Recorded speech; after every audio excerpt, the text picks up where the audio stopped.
my name is Emma. I am from the channel Emma Books, and Merry Xmas to you. I am here in my Hogwarts Christmas jumper, and today I'm going to be showing you guys how I made cauldron cakes. So this is not the official recipe from the Harry Potter cookbook or anything like that, but I really wanted to make some chocolatey delicious baked goods for the holidays, so I followed this tutorial online on how to make cauldron cakes and filmed my process for you guys. I have left the original video down below, as well as the ingredients you need to make these awesomely looking and delicious cauldron cakes. But without further ado, let's move on to the video. For this recipe, you will need a bag of chocolate chips, white chocolate, milk, vegetable oil, chocolate frosting, instant chocolate pudding mix, whipped topping, and chocolate cupcakes, which I made off screen.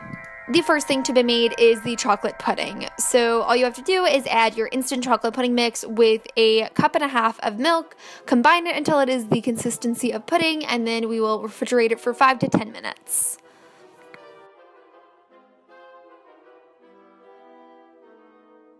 While the pudding is firming up, you can start to cut out the center of your cupcakes. Make sure to leave about an inch of distance between where your knife goes in and the edge of the cupcake because you do want there to be a bit of a rim, but by holding it at a little bit of an angle, you can just cut around the inside and pop it right out. Make sure you aren't shoving your knife completely through the cupcake. You do want there to be some space between the bottom of your hole and the bottom of the cupcake. This step definitely doesn't have to be completely perfect because all of your edges and mistakes will be covered up later on.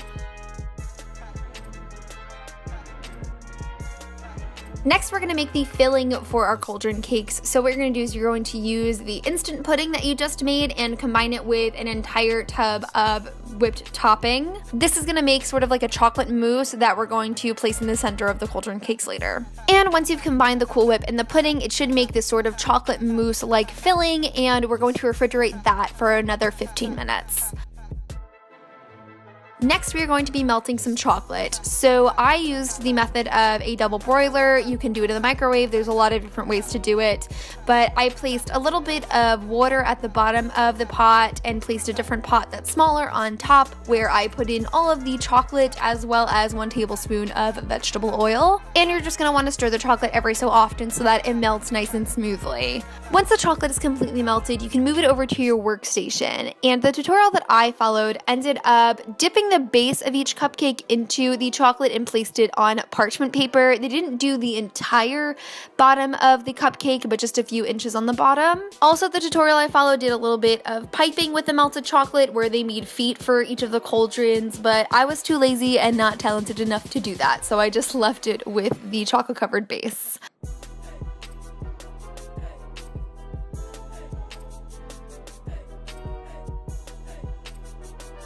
So while the base of the cauldron cakes are drying, you're going to transfer some of the melted chocolate into a plastic baggie and cut the tip of one of the corners up so that you can have a little handmade sort of frosting pipe.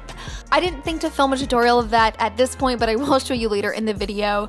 And what you're going to do is take another piece of parchment paper and start making the handles of the cauldrons. All you really have to do is make a sort of half moon or U shape while squeezing chocolate out of the bag onto the parchment paper. From this experience, I have a few suggestions to make it a little bit easier. Number 1, I would make a smaller incision at the bottom of the bag than you think you need. That way you can still layer it on top and there won't be an excess of chocolate coming out. I'd also recommend making the ends of the handle a little bit closer together than you think you need because I realized when trying to put them into the cauldron cakes that some of them were too wide. And going off of that, my final suggestion for the handles is make more of them than the number of cupcakes that you have because some of them will break, some of them won't be sturdy enough, and some of them just won't fit into any of the cupcakes. So definitely make an excess of these. So while the chocolate handles are drying, the next thing you're going to want to do is fill in the cauldron cakes with the chocolate mousse filling. You can use the same method of a homemade frosting piping bag by putting the filling into a plastic Ziploc bag and cutting off the base of the corner. For this one, I would definitely recommend using a larger hole than you think is necessary because this is going to take some time if you use a very tiny one and it probably won't look as nice. So all you really need to do is just squeeze out the filling inside the circle, make a circular or spiral movement with your hand so that it comes out really nice on top.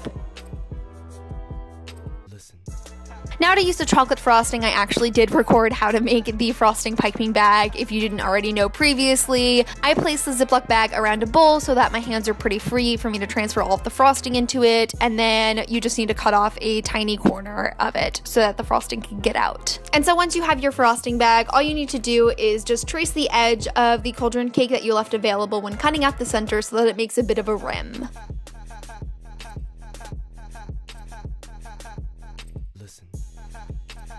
At this point, the chocolate handles should be done. They firm up very quickly, and because you're using parchment paper, they should pop right off very clean, and all you have to do is just put them into each of the cauldron cakes. I would recommend just using a little bit of pressure to push down so that they stay in and don't fall over, but especially if they're a little too wide, you don't want to push too hard because that will break the cupcake.